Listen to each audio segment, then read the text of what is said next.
Assalamualaikum warahmatullahi wabarakatuh.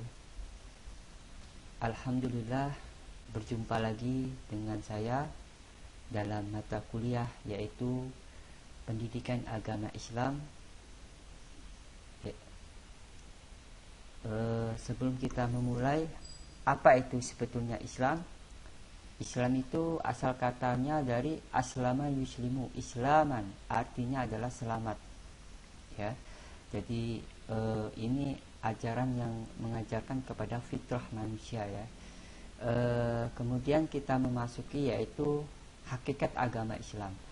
Jadi menurut Profesor Dr. Muhammad Abdullah Dras, bahwa arti sebenarnya Islam itu adalah penyerahan diri secara total terhadap kehendak Allah tanpa perlawanan. Begitu pula menurut Profesor Dr. Tahir Ashari, Islam berarti menundukkan diri sepenuhnya secara total setiap makhluk Allah Subhanahu wa taala, terutama manusia, terhadap kehendak Allah dan ketaatannya atau sunnatullah. Jadi kalau kita melihat dari kata Islam ini adalah bahwa Islam itu adalah tunduk, ya. Tunduk ini artinya apa itu? Artinya kita adalah sami'na wa ta'na. Jadi apapun yang Allah perintahkan kepada kita, maka itu adalah menjadi ketaatan kita kepada Allah Subhanahu wa taala. Ini artinya kalau kita melihat dari kata tunduk atau menyerahkan diri tanpa perlawanan, artinya kita nggak bisa melawan lagi atau kita merontak lagi, ya. Nah, ini adalah menurut dari Profesor Dr. Muhammad Abdullah Dras. Kemudian Tahir Ashari Islam juga mengatakan bahwa Islam itu menundukkan diri sepenuhnya, total, ya. Jadi apapun yang Allah perintahkan kepada kita, maka ketaatan itu harus kita laksanakan. Nah, itu secara pengertian dari secara bahasa. Kemudian kita memasuki secara umum. Yang dimaksud dengan agama Islam itu adalah agama yang diridhai oleh Allah Subhanahu wa taala, ya. Agama yang paling sempurna serta agama yang membawa rahmat bagi semesta alam.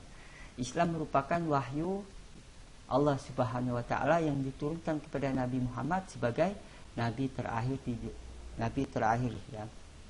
Kemudian di dalam Islam itu ada kerangka. Yang pertama itu adalah ibadah, ya. Ada beberapa sisi. Yang pertama ibadah itu ada, yang pertama adalah sifatnya spiritual, ada yang bersifat sosial.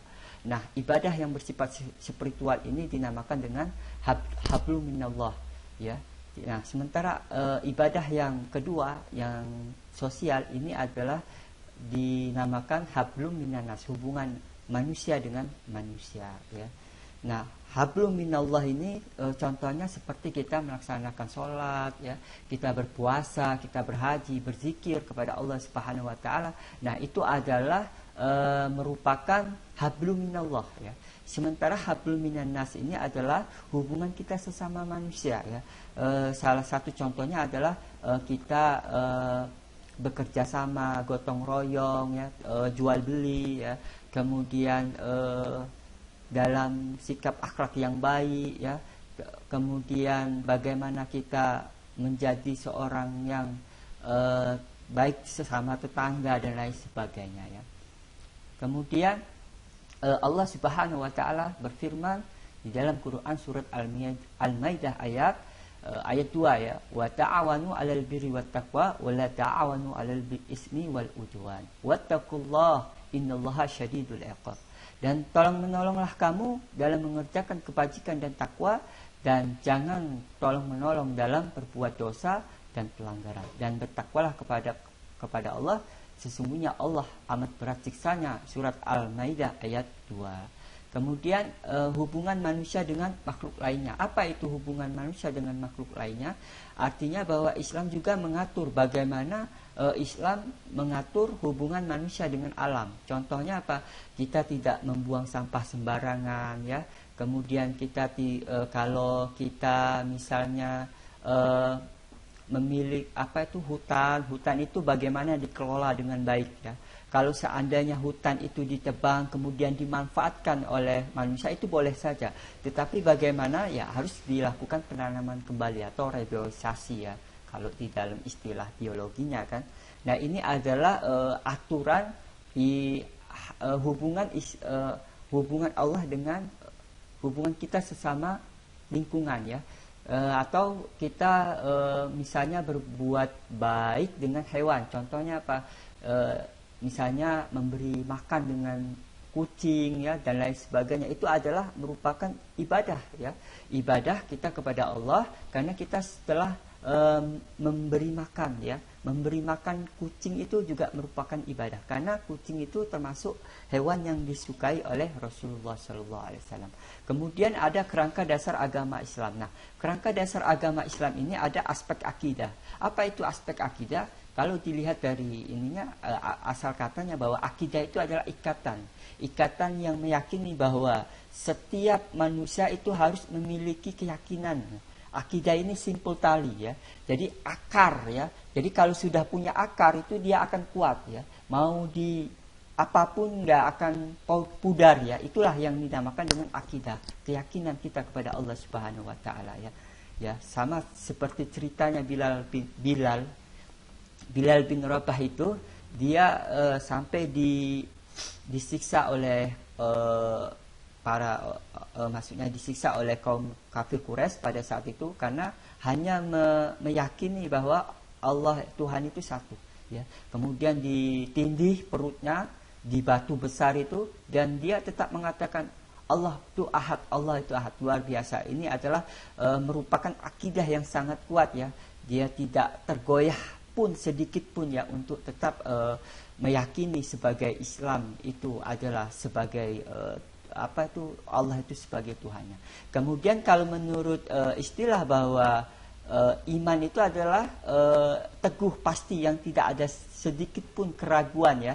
Kemudian ini yang ditinjau dari kerangka. Yang pertama adalah akidah. Nah, yang kemudian kita membahas lagi, yang kedua adalah syariah.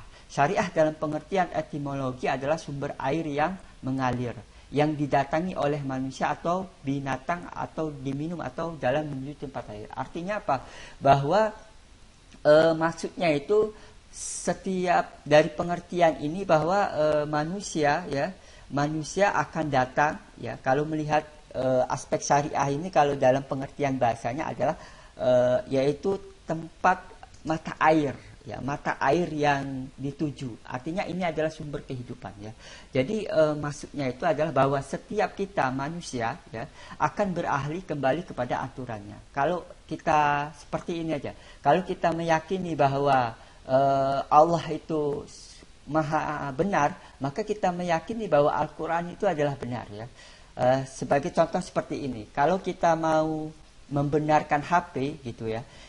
Kalau kepingin HP kita awet, motor kita awet, tentu kita menggunakan peraturan yang ada di merek pabrik tersebut gitu kan. Nggak pernah, misalnya kalau kita menggunakan HP Samsung gitu, maka yang kita baca aturannya itu adalah aturan dari pabrik Samsung. Nggak pakai aturan-aturan yang selain dari Nokia dan lain sebagainya. Karena apa? Karena kalau kita sudah meyakini, maka kita harus maksudnya HP-nya awet gitu, harus menggunakan HP yang maksudnya menggunakan aturan-aturan yang telah dikeluarkan oleh pabrik itu.